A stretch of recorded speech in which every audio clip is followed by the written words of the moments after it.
창세기 21장 14절부터 19절까지 우리 다 같이 읽겠습니다.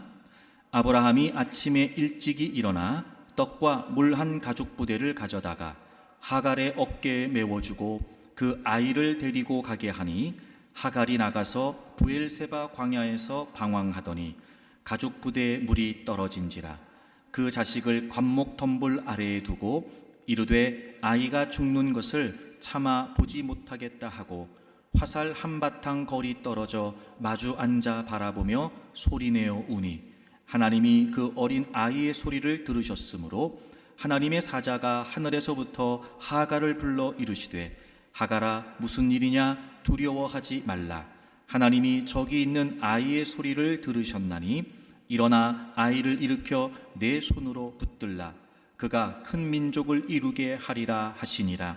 하나님이 하갈의 눈을 밝히셨으므로 샘물을 보고 가서 가죽 부대에 물을 채워다가 그 아이에게 마시게 하였더라. 아멘. 영국 버밍엄에서 태어난 에드거 엘버트 게스트는 그의 나이 10살 때 부모님과 함께 미시간의 디트로이트로 이주해서 정착을 하게 됩니다.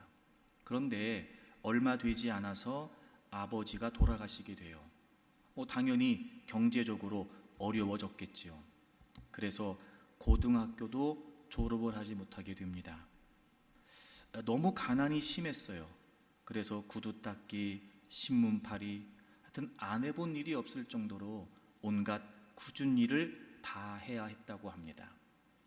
하지만 그럼에도 불구하고 그는 당당히 미 연방 뉴스 보도의 책임자가 됐고 영국 왕실로부터 국가의 가장 영예로운 시인에게 내리는 칭호까지 받았다고 합니다. 평생을 10,000여 편의 아주 낙관적이고 감성적인 시를 남겼고요. 총 43권의 저서를 남겼다고 합니다. 그렇게 무려 65년 동안 출판사에 몸담을 수 있었다고 해요. 그가 자신의 인생을 이렇게 살 수 있었던 비결을 한마디로 이렇게 이야기합니다. 그것은 바로 어머니의 기도 때문이었습니다. 그리고 그는 특히 잊을 수 없는 어머니의 기도에 관해 이렇게 회고합니다. 내가 아파 알아 누운 날 불덩이 같은 내 몸을 끌어안고 엉엉 울면서 기도를 하셨다. 다음 날 정신을 차리고 일어나 보니 침대 한쪽이 몹시 축축해 난 그것이 나의 식은 땀일 것으로 단정했는데 그날 밤을 꼬박 지새운 어머니의 눈물이라는 사실을 알게 됐다. 그리고 그 후로는 도저히 세상의 곁길로 향할 수 없었다. 어머니의 기도가 아들의 인생을 살린 겁니다. 어머니의 기도가 아들의 인생을 지킨 겁니다. 어머니의 기도가 아들의 인생을 바꾼 거였습니다. 어떤 드라마에서 이런 대사를 제가 들었어요. 어머니는 세상 모든 것을 대신할 수 있지만 세상 그 어느 것도 어머니를 대신할 수는 없다. 처음 이 대사를 들었을 때는 순간 감동적이다 이런 마음이 들었고요. 근데 좀 생각해 보면서 에이 요즘 시대에 무슨 이 말이 이런 생각이 들더라고요. 엄마보다 돈이 더 좋은 시대가 돼버렸거든요. 돈만 있으면 여러분 부모가 없어도 사는데 지장이 없다라고 생각하는 그런 시대가 돼버렸지요. 그런 여러분 돈 때문에 자식이 부모가 자식을 해치기도 하지 않습니까?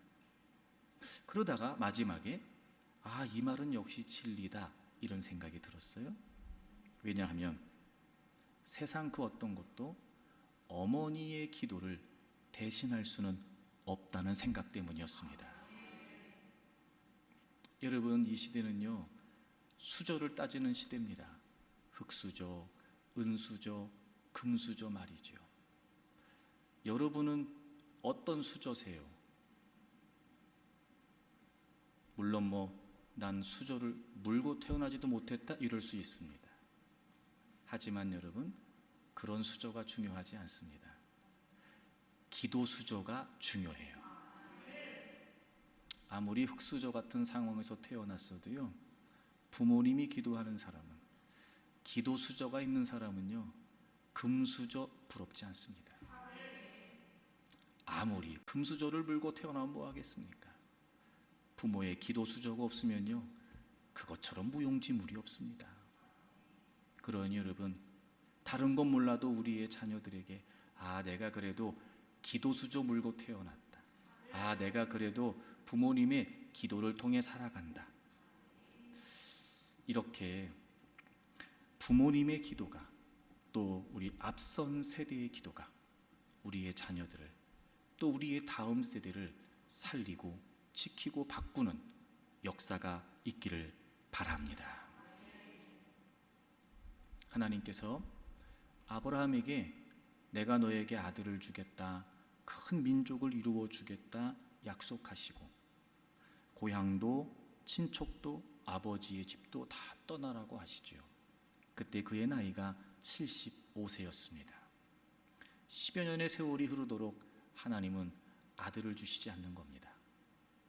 조바심이 났던 사라가 자신의 여종이었던 하갈과 동침할 것을 제안했고, 이스마엘이라고 하는 아들이 태어나게 됩니다. 그때 아브라함의 나이는 86세였습니다.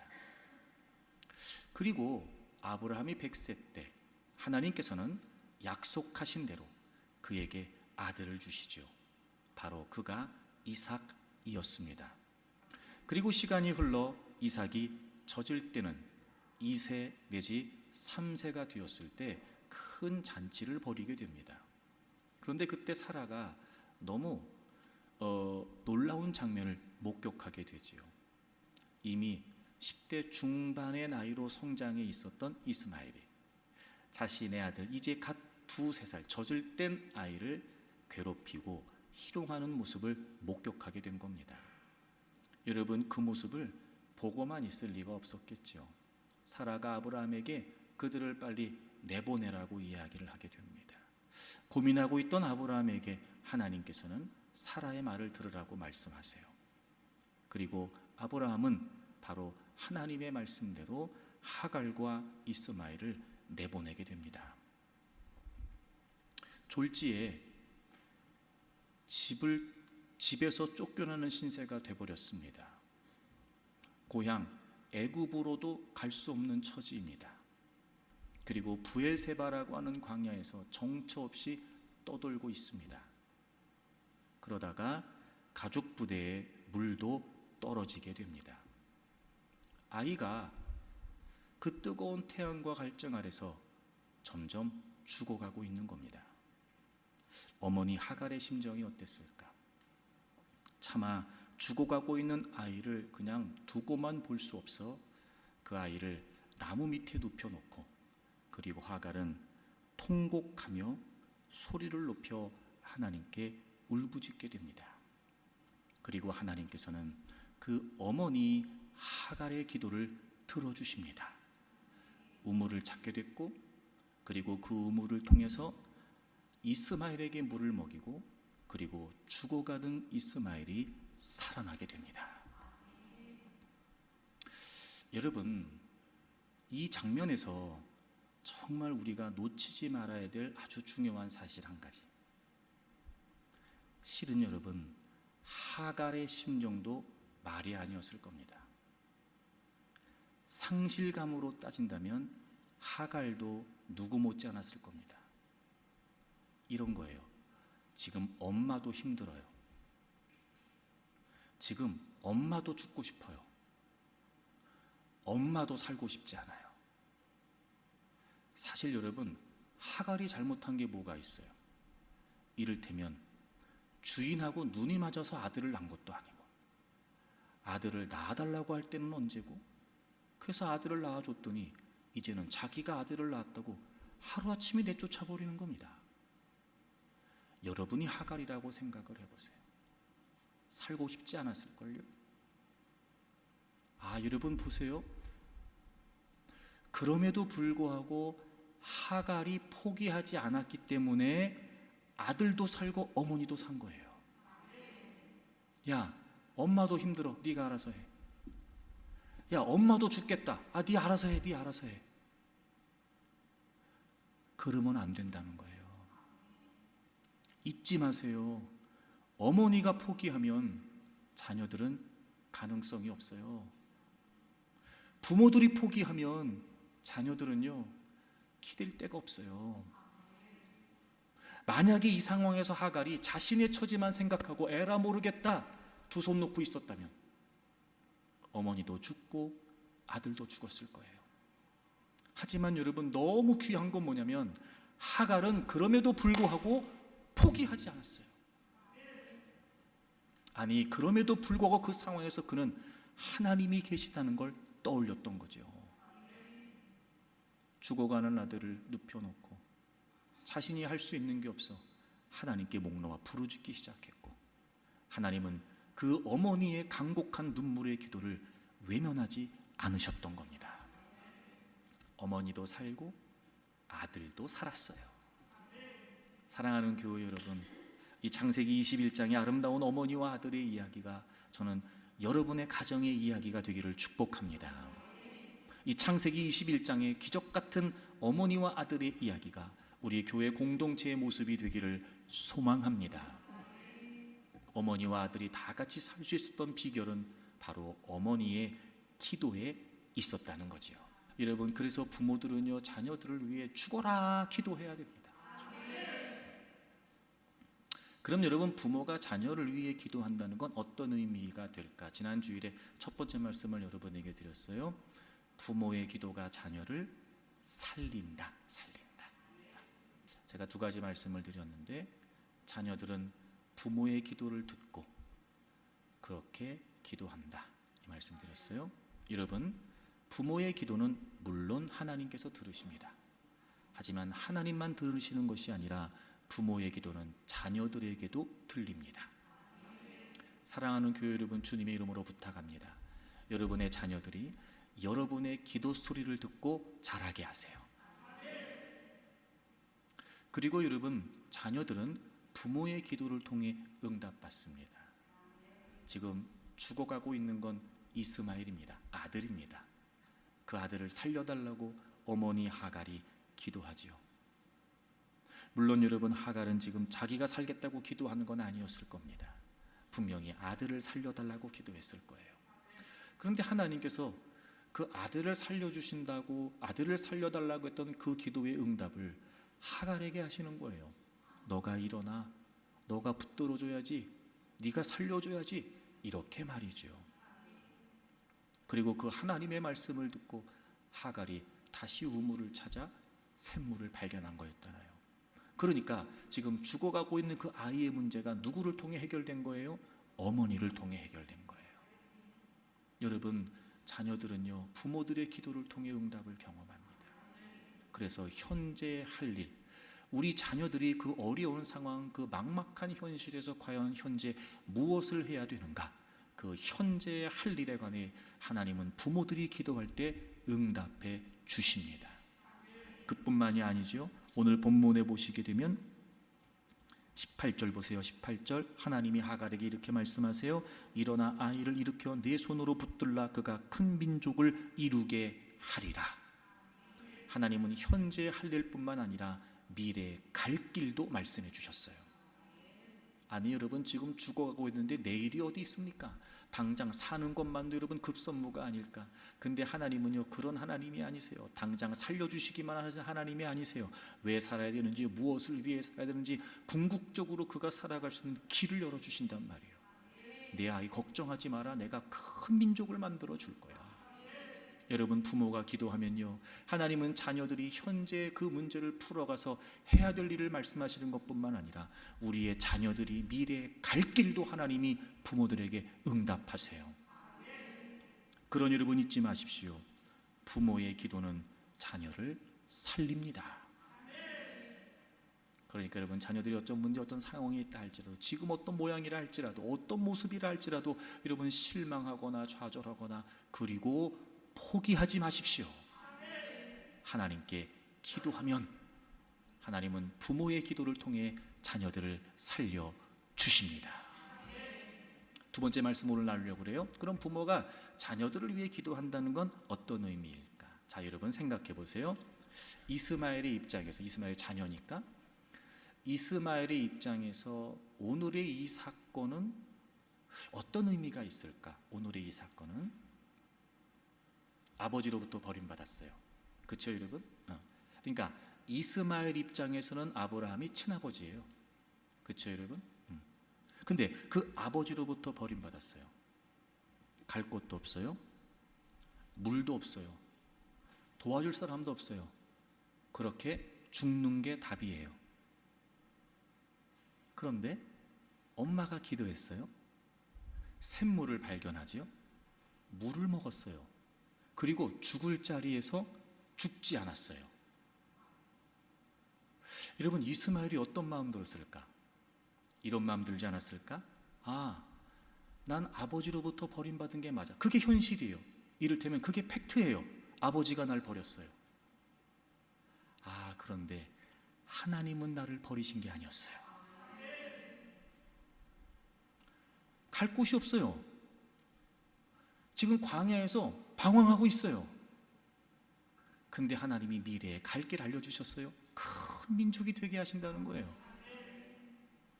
놀랍죠? 당장 먹을 물이 없어 죽어가야 되는 처지인데 미래를 생각하고 있다니 말입니다.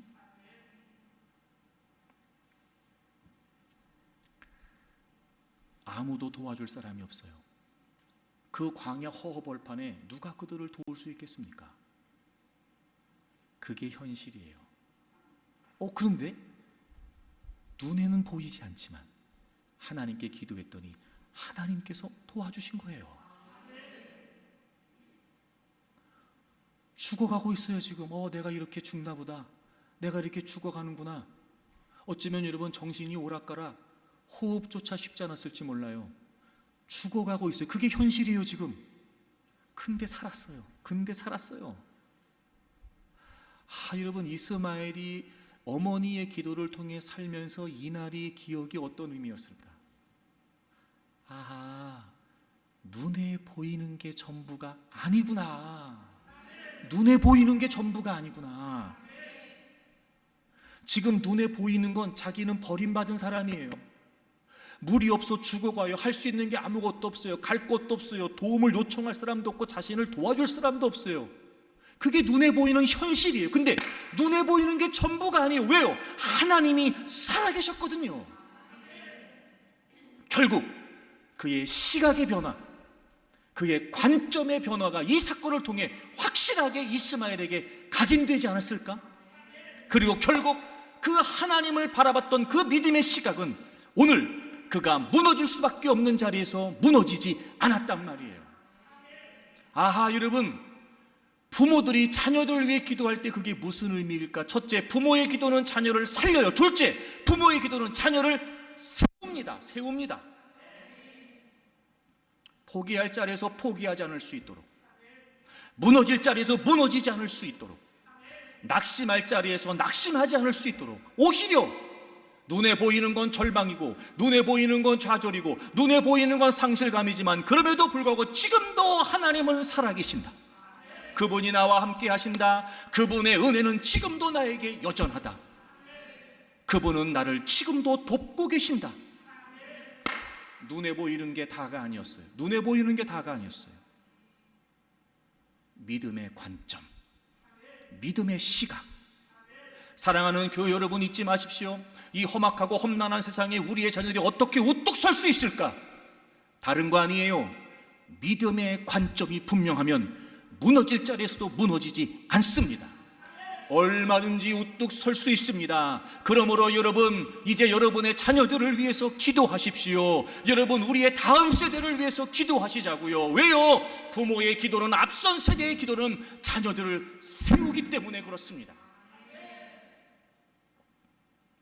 여러분, 인생은요, 그래서 시력보다 시각이 중요합니다. 관점 말이죠. 사물이나 현상을 볼 때 그 사람이 보고 생각하는 태도와 방향, 이게 관점이에요. 시각, 즉 가치관 말입니다. 여러분 보세요. 똑같은 이 자연상, 똑같은 이 우주 만물을 보면서 누구는 살아계신 하나님을 느끼고 그 하나님을 확신하고 그 하나님을 찬양해요.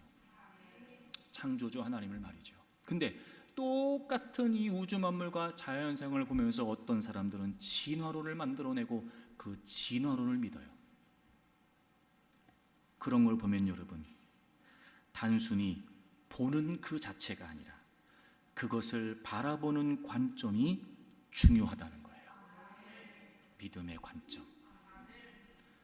인본주의적인 관점으로 볼 거냐, 아니면 신본주의적인 관점으로 볼 거냐, 사람 중심의 시각으로 볼 거냐, 하나님 중심의 시각으로 볼 거냐, 육적인 시각으로 보느냐, 영적인 시각으로 보느냐, 세상적 시각으로 보느냐, 하나님 나라의 시각으로 보느냐. 잊지 마십시오. 이 시각이 우리 자녀들의 인생을 좌우한다는 거 말입니다.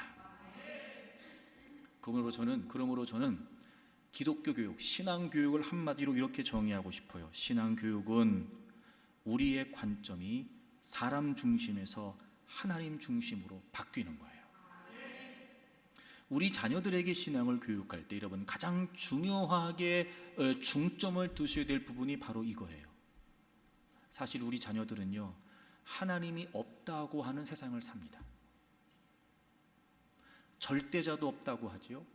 절대 진리도 없다고 말하죠. 절대 가치도 없다고 말하는 시대에 살고 있어요. 그러니 여러분, 우리의 자녀들은요, 태어나면서부터 그런 세상 속에서 그런 영향을 받으면서 살고 있단 말이에요.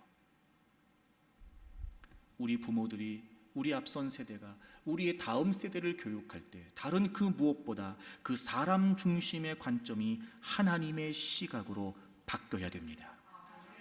그런데 여러분, 인본주의적인 관점은 지금 이 시대에 너무나 팽배해져 있고 너무나 견고하게 고착되어 가고 있습니다. 그러므로 이것을 하나님 중심의 시각, 믿음의 시각으로 바꾼다는 건 웬만한 노력 가지고는 되지 않습니다. 이 견고한 진, 이 세상적 시각, 이 인본주의적인 시각, 여러분, 이걸 무너뜨리기 위해서는 강력한 힘이 필요합니다. 물론 당연히 성경이 중요하겠지요. 그래서 끊임없이 우리의 자녀들을 성경으로 교육해야 됩니다. 근데 제가 가만히 생각해 보니까요, 성경만 가지고 되지 않겠더라고요. 문제는 성경을 볼 때도 인본주의적인 시각으로 보는 거예요. 성경은 하나님의 영감으로 기록되어 있어요.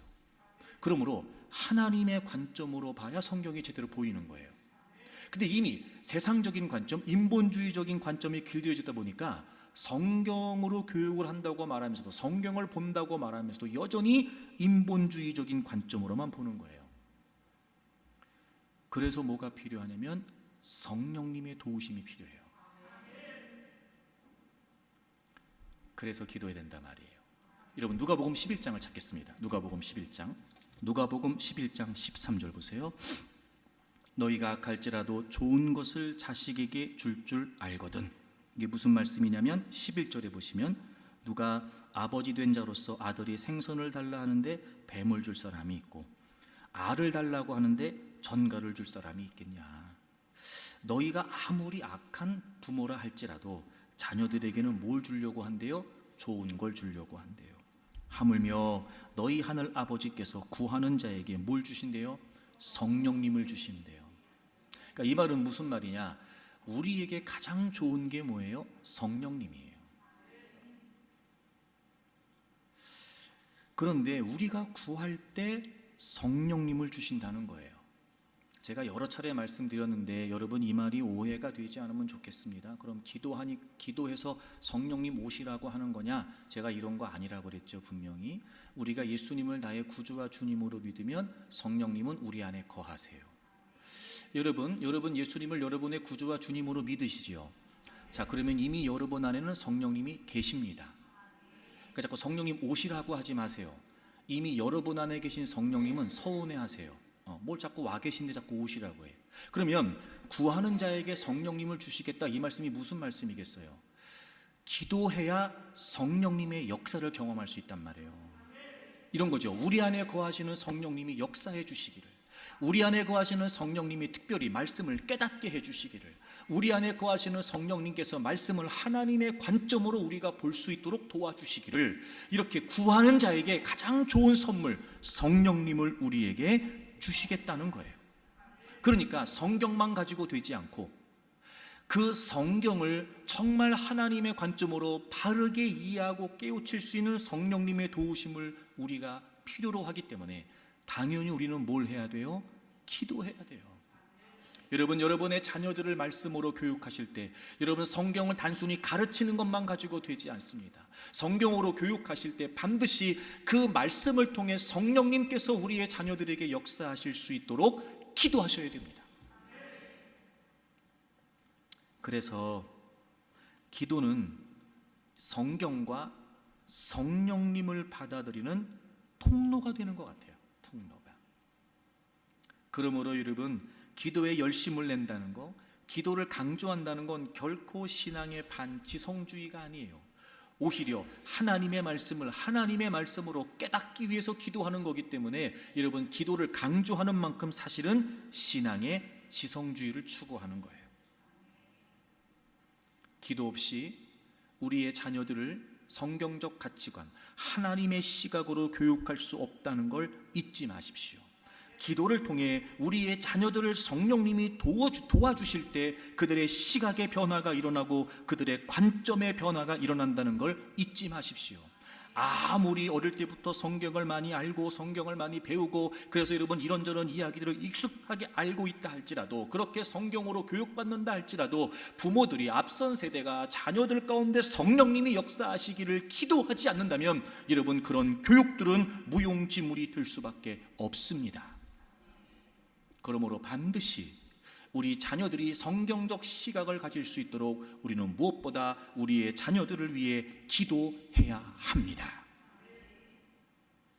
특별히 저는 여러분들이 이 부분에 있어서 좀 더 경각심을 갖기를 원해요. 저는 여러분들이 이 부분에 있어서 좀 더 무겁게 받아들이셨으면 좋겠어요. 이런 이유 때문에 그렇습니다. 모든 인간은 태어날 때부터 죄악된 본성을 갖고 태어납니다. 그건 어린 우리의 자녀들도 동일합니다. 잊으시면 안 됩니다. 제가 늘 말씀드렸죠. 우리는 죄를 지어서 죄인이 아니라 죄인이기 때문에 죄를 짓는 거예요. 어린 자녀들, 갓난 아이들도 마찬가지예요. 태어나면서도 뭘 가지고 태어나요? 죄악된 본성을 가지고 태어나요. 죄와 허물로 인해 이미 죽은 자로 태어납니다. 그리고 태어나면서부터 줄곧 죄의 종으로 살게 되죠. 자, 여러분, 로마서 6장을 찾겠습니다. 로마서 6장입니다. 로마서 6장 6절을 보세요. 우리가 알거니와 우리의 옛사람이 예수님과 함께 십자가에 못 박힌 것은 죄의 몸이 죽어 다시는 우리가 죄에게 종노릇하지 아니하려 함이니. 우리의 옛사람을 뭐라고 설명해요? 죄의 몸, 죄의 몸. 여러분이 죄의 몸이라는 말이 무슨 말이냐면 죄 아래에 있다는 거예요. 철저히 죄의 지배를 받는다는 거예요. 그래서 그 뒤에 뭐라고 설명해요? 우리가 죄에게 종노릇한다. 여러분, 인간은 태어나면서부터 죄악된 본성을 가지고 죄 아래 태어나게 됩니다. 철저한 죄의 지배를 받습니다. 죄에게 종노릇합니다. 영아도 유아도 어린아이도 마찬가지입니다. 잊으시면 안 돼요. 제가 그런 말씀 드렸지만 여러분, 우리가 더 정신 차려야 되는 게 왜 그러냐면요, 자녀 교육은 영적인 전투예요. 저는 여러분들이 제발 아니란 생각하지 않았으면 좋겠어요. 아이고, 우리 애는 착한데, 아이고, 이 어린애가 천만에요. 여러분, 그렇지 않아요. 그렇게만 보시면 안 돼요. 눈에 보이는 게 전부가 아니에요. 잊지 마세요. 여러분, 자녀들을 신앙으로 기르는 건 영적인 전투입니다. 죄의 몸, 죄에게 종노릇 한다는 거예요. 그런데 우리의 옛사람이 예수님과 함께 십자가에 못 박혔대요. 왜냐하면 7절, 이는 죽은 자가, 예수님과 함께 십자가에 죽은 자가 어떻게 된대요? 죄에서 벗어난대요. 그러니까 우린 태어나면서부터 죄악된 본성을 가지고, 우리의 자녀들도 마찬가지 그렇게 태어났어요. 근데 그 죄의 지배로부터, 그 죄악된 본성에서, 그 죄 아래에서부터 벗어나기 위해서 어떻게 돼야 돼요? 예수님과 함께 십자가에 죽어야 돼요. 이게 이런 의미죠. 예수님께서 나의 죄를 위해 죽으시고 부활하셨습니다. 이 말씀을 믿는다는 건 예수님께서 내 죄를 위해 십자가에 죽으셨을 때 나의 옛사람도 죽은 것이고, 그리고 예수님이 부활하셨을 때 우리도 그분의 생명에 연합되어 우리가 새로운 존재로 창조됐다는 거예요. 이게 뭐죠, 여러분? 복음이에요. 자, 보세요. 우리의 자녀들의 시각이 변화되어야 돼요. 성경적 시각으로. 그래서 우리는 기도해야 돼요. 가장 중점적으로 여겨야 될 게 뭐냐? 우리의 자녀들에게 복음을 전해줘야 돼요. 명확하게. 그래서 우리의 자녀들이 예수님이 나를 위해 죽으시고 부활하셨다는 사실, 나의 옛사람이 죄악된 본성이 죄에게 종로로 타고 있었던 내가 예수님과 함께 십자가에 죽었다, 그리고 나는 이제 하나님의 다스리심을 받는 하나님의 자녀가 되었다라고 하니 복음의 회심과 구원의 경험이 없이는 그 어떤 교육으로도 우리의 자녀들의 시각은 달라지지 않습니다. 사랑하는 교우 여러분, 사랑하는 여러분의 자녀들에게 복음을 전하십니까? 복음을 명확하게 전해주고 계십니까? 근데 언제부턴가 특히 믿는 그리스도인들 가정에서 자녀들이 태어나면 마치 이 구원과 회심이 기정사실인 것처럼 생각하는 경향을 갖게 돼요. 어쩔 수 없이라도 어릴 때부터 엄마랑 교회를 오니까, 예배 자리에 있으니까. 하지만 여러분, 그렇지 않습니다. 특히나 여러분 이 시대에 안타까운 건요, 성경적이지 않은 그런 관점으로 우리 자녀들의 성경 교육을 방해하는 목사 신학자들이 있어요. 예일대학교에서 법학과 신학을 전공하고 하트버트에 있는 퍼드에 있는 북부 회중교회를 20년 넘게 목회한 호레이스 뷰스넬이라고 하는 신학자이자 목회자가 있어요. 그리스도인의 양육이라고 하는 책이 있는데, 그의 책에서 아이들의 원죄와 전적인 타락을 부인해요. 여러분, 이건 아이들에 대한 성경적인 접근을 뒤집는 거예요. 성경 어디에도 아이들의 전적인 타락과 원죄를 부인하거나 부정하는 곳은 없습니다. 그러면서 뭐라고 말하냐면, 아이들은 자동적으로 그리스도인으로 자란다는 거예요. 자동적으로. 그러므로 그리스도인 가정 안에 있는 아이들에게 굳이 복음을 전할 필요가 없다는 거예요. 그렇게 함으로써 많은 사람들을 스스로 구원받은 자라고 착각하게 만들고 형식적인 신앙에서 자라도록 한다는 거예요. 그렇지 않습니다. 여러분, 이거는요, 원수마귀가 우리의 자녀들의 영혼을 유린하기 위해 이제 교회 안에까지 침투했다는 증거예요. 다시 한번 주님의 이름으로 부탁합니다. 여러분의 자녀들에게 복음을 명확히 전해주세요. 그리고 우리의 자녀들이 예수님을 구주와 주님으로 믿고 성령님의 역사를 통해 그들의 시각과 관점이 하나님의 시각으로, 성경적 시각으로 바뀌어질 수 있도록 힘써 기도하십시오. 그래서 여러분, 성경에 보면은요, 우리 인간의 실존에 관해, 삶에 관해 딱 두 가지로 구분해요. 자, 로마서 8장을 보겠습니다. 로마서 8장을 보세요. 5절. 육신을 따르는 자는 육신의 일을, 영을 따르는 자는 영의 일을 생각하나니. 자, 여러분, 우리 인간의 삶은 딱 두 종류입니다. 하나는 육신을 따르든지, 하나는 영을 따르든지, 즉 성령님을 따르든지 육신을 따르든지. 여러분, 이 구분이 이제 뭔지 아시겠죠? 둘 중에 하나예요. 예수님을 구주와 주님으로 믿든지 믿지 않든지. 예수님을 믿으면 성령님이 우리 안에 거하시고, 믿지 않으면 성령님이 거하시지 않아요. 믿는다는 게 무슨 말이죠? 복음을 통한 회심과 구원이에요. 그러니까 복음이 분명하지 않으면 성령님이 우리 안에 거하시지 않아요. 아무리 그가 어릴 때부터 교회를 나왔어도 예배를 안 빠지고 드렸어도 성경을 대빵 많이 알고 있어도 예수님을 구주와 주인으로 영접하지 않으면요, 그 아이들의 심령은 여전히 죽어 있단 말이에요. 육을 따르느냐 영을 따르느냐, 육신을 따르느냐 영을 따르느냐. 근데 여러분, 그 시작이 뭐냐면 생각이에요. 다시 보세요. 육신을 따르는 자는 육신의 일을 뭐 한다는 거예요? 생각하고, 영을 따르는 자는 영의 일을 뭐 한다는 거예요? 생각한다는 거예요. 이게 뭐예요? 이게 관점이에요. 이러면 생각이 시각이잖아요, 그렇죠? 우리는 생각하는 대로 보게 된단 말이에요. 여기서 생각하다는 단어를 제가 찾아봤더니 어떤 것을 몹시 마음에 두다, 중점을 두다, 이런 뜻이에요. 그러니까 여러분, 성령님을 따르지 않고 육신을, 즉 회심하지 못한, 구원받지 못한 사람들은 늘 육신을 따르면서 육신의 일만 생각, 거기만 몰두하는 거예요. 그런데 성령님이 우리 안에 거하시면 성령님의 역사로 인해 우리는 성령님의 생각을 따라갈 수 있다는 거죠. 게다가 이게 더 우리에게 심각하게 다가와야 되는 이유는, 우리는 우리의 삶을 통해 알 수 있어요. 우리 안에 성령님이 계세요, 안 계세요? 계세요. 그래서 우리는 늘 성령님을 따라 살죠. 에잉? 그 어느 누가 완벽하게 성령님을 따라 살겠어요? 우리 안에 얼마나 끊임없는 갈등이 있어요. 성령님의 생각과 여전히 죄악된 본성에 영향받는 내 육의 생각이 끊임없이 부딪혀요. 끊임없이. 그럼 우리 아이들은 어떻겠어요, 여러분? 더 하죠.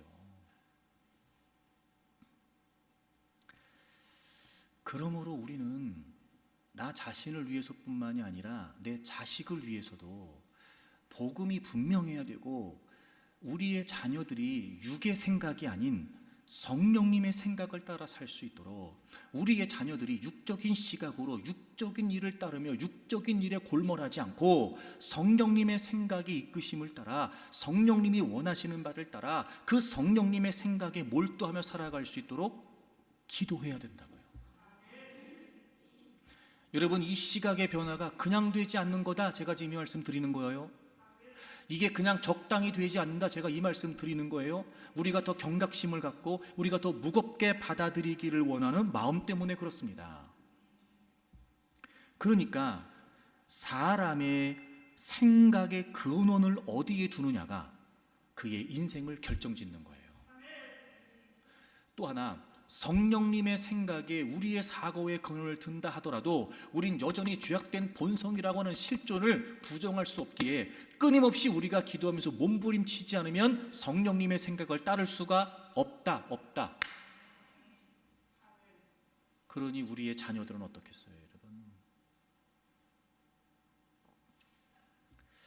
그래서 우리의 자녀들이 끊임없이 성령님의 생각이 이끌려갈 수 있도록, 결코 죄악된 본성에 의해 좌우되면서 육적인 생각에 이끌려가지 않도록 우리의 자녀들을 위해 기도해야 됩니다. 그런데 제가 좀 더 실제적인 말씀을 드리려고 그래요. 정말 여러분의 자녀들이 성령님의 생각이 이끌려 살기를 원한다면 한 가지와 분명히 싸워야 됩니다. 기도하면서 말이죠. 스마트폰이에요. 스마트폰. 이건 여러분, 우리도 마찬가지입니다. 우리도 마찬가지예요.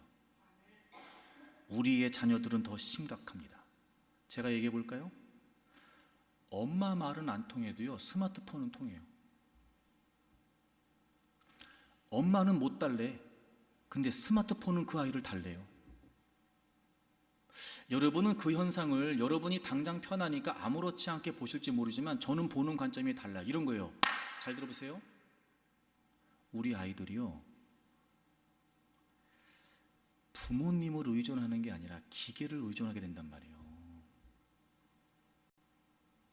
여러분, 이건 끔찍한 일입니다. 에? 부모님의 교육, 부모님의 말씀, 부모님의 기도에 길들여지는 게 아니라 기계에 길들여지고 있다고요, 여러분. 제가 결론부터 말씀드릴게요. 저는 이렇게 생각해요. 스마트폰은요, 우리의 자녀들의 영혼을 유린해가는 원수막의 가장 강력한 무기예요. 여러분, 제가 굳이 자세한 설명을 하지 않아도 이 스마트폰이 우리 아이들에게 얼마나 큰 폐해가 있다는 것쯤은 다 아실 겁니다. 신체적으로, 정서적으로. 얼마 전에 육아정책연구소에서 발표한 걸 보니까요, 보통 우리나라 아이들이 평균 2세에서 3세에 처음 접한대요. 여러분, 전문가들은 한결같이 얘기합니다. 스마트폰의 접촉 시기를 최대한 늦추라는 거예요. 그래서 아이들을 울 때, 아이들이 뭐 할 때, 달랠 때도 다른 방식으로 교육을 하는 게 좋다는 거예요. 왜 그러냐? 여러분 들어보세요. 왜 그러냐? 우리 아이들의 정상적인 두뇌 성장을 방해한다는 거예요. 우리의 뇌는 좌뇌와 우뇌가 있는데 각각 다른 기능을 담당하고요, 이게 균형 있게 발달하기 위해서 다양한 자극이 필요하대요. 근데 스마트폰의 자극은 일방적이고 반복적이래요. 그러니까 이건 발달이 아니고 중독이라는 거예요. 그래서 두뇌 발달을 저해한대요. 이러면 심지어 어떤 연구 결과를 보게 되면 어릴 때부터 스마트폰을 접하게 되면 감성과 이성을 관할하는 뇌의 영역이 붕괴된대요.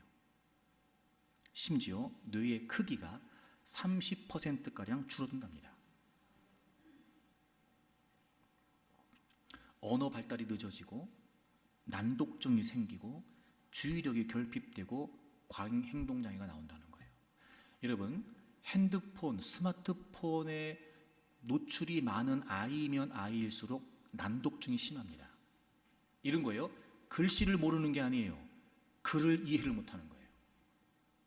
긴 글을 읽지를 못해요.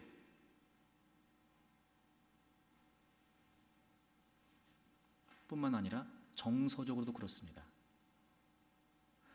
얼마나 선정적이고 폭력적이고 자극적이고 세속적이냐고요. 절대로 우리 자녀들의 정서에 도움될 리가 없습니다. 게다가 여러분들은 여러분의 자녀들이 스마트폰으로 어디에 접속해서 누구와 어떤 이야기를 나누고 뭘 보고 듣는지 모르잖아요. 제가 예전부터 얘기했죠. 아이들 스마트폰 관리해 주라고요. 그럼 신체적, 정서적 폐해만 있을까? 영적으로는 더더욱 그렇죠, 여러분.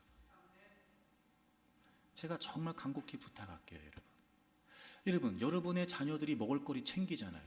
이왕이면 몸에 좋은 걸로 유기농 따져가면서, 친환경 따져가면서, 어떻게 하면 농약을 깨끗이 써서 우리 아이들한테 건강한 걸 먹일까, 여러분 신경 쓰잖아. 근데 왜 영적인 먹거리는 신경 안 써요? 그 무엇보다 중요한 신체적, 정서적 발달을 다 좌우할 수 있는 영적인 먹거리를 여러분 왜 신경 안 쓰시냔 말이에요. 스마트폰을 들고 다니면서 온통 세상적인 자극을, 육적인 자극을, 그런 타락하고 그런 퇴폐적이고 그런 폭력적이고 자극적인 먹거리에 끊임없이 우리 아이들이 노출되는데 왜 우리 자녀들의 영적인 먹거리는 관리해 주지 않냔 말이에요.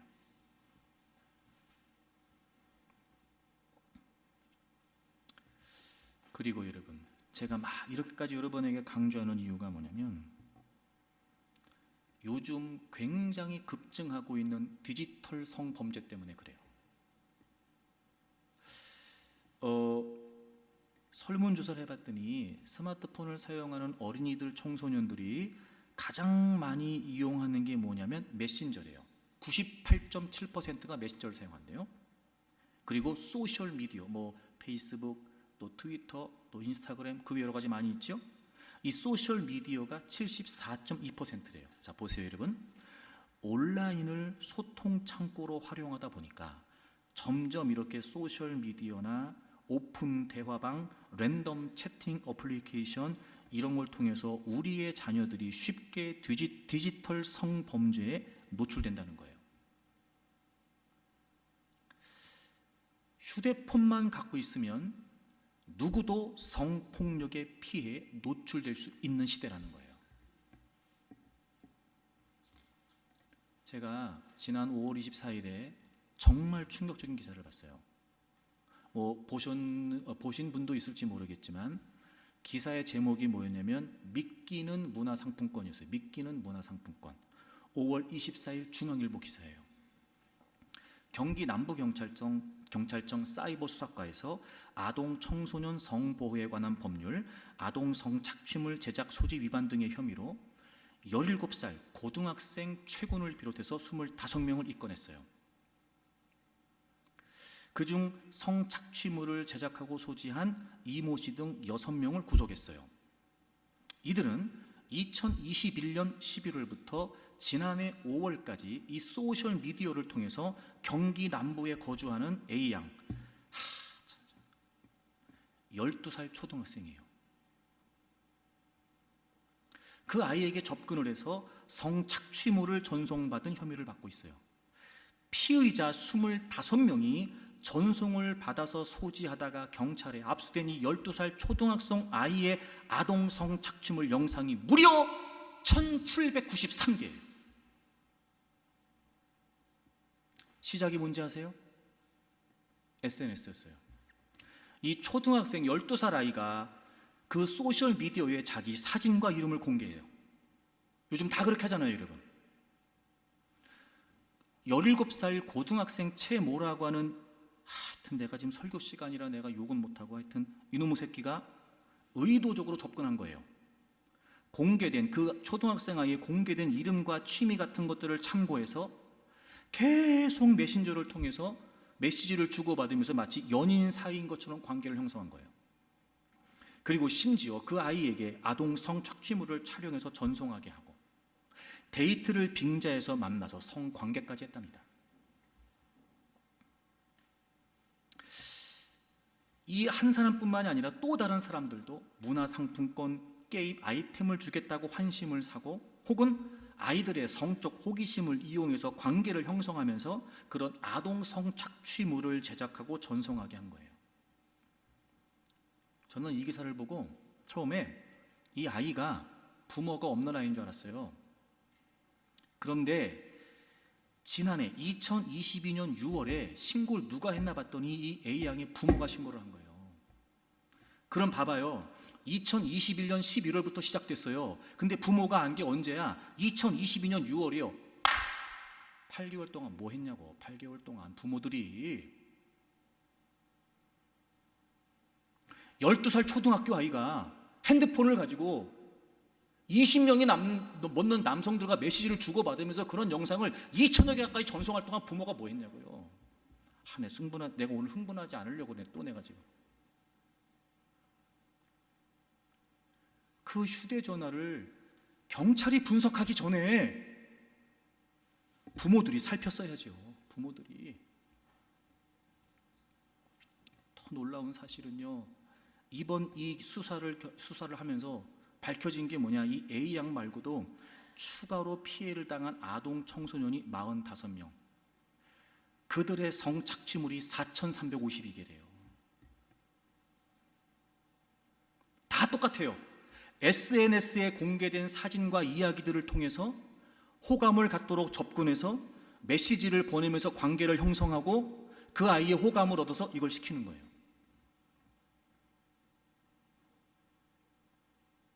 저는요, 아무리 그래도 어떻게 12살짜리 초등학생 아이하고 이런 짓을 할 수 있을까? 난 이해가 안 돼요, 저는 솔직히. 근데 우리가 놀라야 될 게 뭐냐면 그런 이해가 안 되는 일들이 지금 벌어지고 있다니까요, 우리 주변에서. 막 저는 이런 거 너무 화가 나는 거예요, 막 그냥. 너무.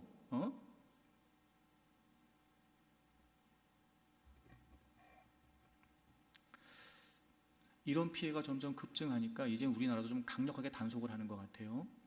그래서 이런 거 이제 성착취물을 만들고 유포하고 이렇게 어떤 그런 오픈 채팅방을 만들면 이제는요, 작년부터 그랬다 그래요. 이런 범죄들이 범죄 단체 조직죄가 된대요. 그래서. 근데 여러분, 이렇게 해서 이미 처벌을 한다는 건 일이 다 벌어지고 났다는 거잖아요. 어떻게 해요? 어떻게? 여러분 제발 부탁합니다. 여러분의 자녀들을 스마트폰의 폐해로부터 제발 좀 지키세요. 제발. 안 되면 싸워.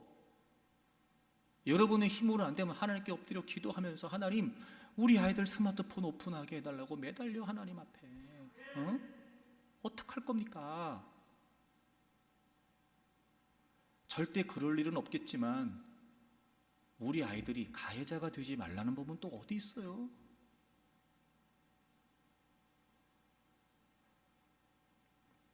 스마트폰 쉬운 거 아니에요, 여러분. 이거 마지막 때에 우리 자녀들의 영혼까지 유린하고 무너뜨리려고 하는 원수막의 강력한 무기입니다.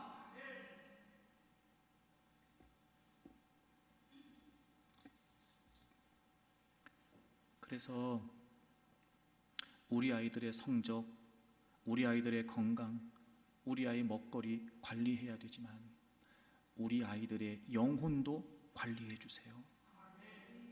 반드시 복음을 분명히 전하세요. 우리의 자녀들이 성령님의 역사에, 성령님의 다스림을 따라 하나님의 나라, 하나님의 가치를 가지고 살아갈 수 있도록 목숨 걸고 기도하세요. 1999년 4월에 미국 콜로라도주에 있는 콜럼바인 고등학교에서 총기 난사 사건이 벌어지게 됩니다. 남학생 둘이 총을 학교에서 난사를 해가지고요, 학생 12명, 교사 1명이 그 자리에 사망을 하고 21명이 부상을 당해요. 그리고 그 아이들도 자살을 합니다. 이런 이야기가 전해졌어요. 이 총을 든 한 남학생이 사망자 중에 한 명이었던 17살 캐시 버넬이라고 하는 소녀에게 총구를 겨누고 물었대요. 너 하나님을 믿냐? 이렇게 물었대요. 그랬더니 이 아이가, 캐시 버넬이 그 남자아이를 쳐다보면서 얘기했대요. Yes, I believe in God. 당연하지, 난 하나님을 믿어. 이렇게 고백을 했대요. 그랬더니 남학생이 이번에는 총구를 가슴팍에 탁 걸면서 소리쳤대요. 하나님은 없어. 소리를 쳤다는 거예요. 그때도 두려워하지 않고 이 캐시 버넬이 얘기했대요. 아니야, 하나님은 살아계셔. 너도 하나님을 믿어야 돼. 이렇게 얘기했대요. 그 말을 듣고 화가 난 이 아이가 방아쇠를 당겼고 캐시 버넬은 그 자리에서 목숨을 잃었어요. 사실 그대로 보면 이것처럼 안타까운 희생이 없어요. 근데 눈에 보이는 게 다가 아니에요. 얼마나 이 아이가 두려웠을까? 얼마나 그 순간 이 아이가 많은 생각이 떠올랐을까? 하지만 이 아이는 한 가지는 분명했어요.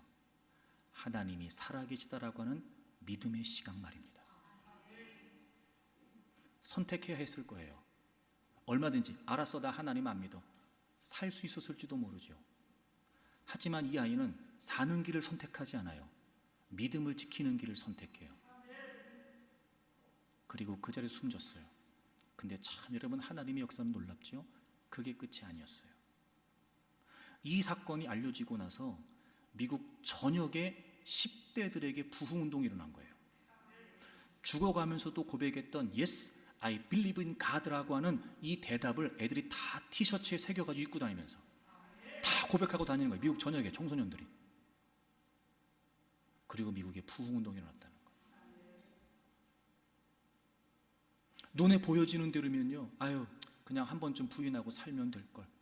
아니요, 이런 믿음의 시각으로 보면 이건 순교예요. 얼마나 많은 열매들이 있어요, 여러분. 진리를 따라라, 하나님의 뜻을 받들어라, 하나님의 나라를 위해 살아라, 선으로 악을 이겨라. 눈으로 보이지 않아요. 하지만 끊임없이 성경 걸 우리에게 알려주고 주장하고 있죠. 그러나 분명한 건 여러분, 믿음의 시각으로 살면요, 하나님은 반드시 열매를 거두게 하세요. 저는 우리의 자녀들이 그런 자녀들이 됐으면 좋겠어요. 어떤 삶의 자리에서도, 어떤 삶의 상황에서도 타협하지 않고, 눈에 보이는 것을 전부로 여기고 눈에 보이는 것을 믿으며 사는 것이 아니라, 눈에 보이지 않지만 하나님은 살아계시다, 하나님은 나와 함께 하신다, 하나님은 나를 도우신다, 내가 믿을 분은 하나님뿐이다. 부모들의 기도를 통해 우리의 아이들이 믿음의 시각으로 세워지게 된다면 얼마든지 이 세상에 거룩한 영향력을 끼칠 수 있으리라고 믿습니다. 사랑하는 교회 여러분, 우리 가정에 이런 역사가 있기를 바라고, 우리 교회 공동체 다음 세대가 이렇게 견고하게 진리 위에 우뚝 서서 하나님의 나라와 하나님의 영광을 위해 살아가기를 바랍니다. 그래서 우리의 기도가 필요합니다.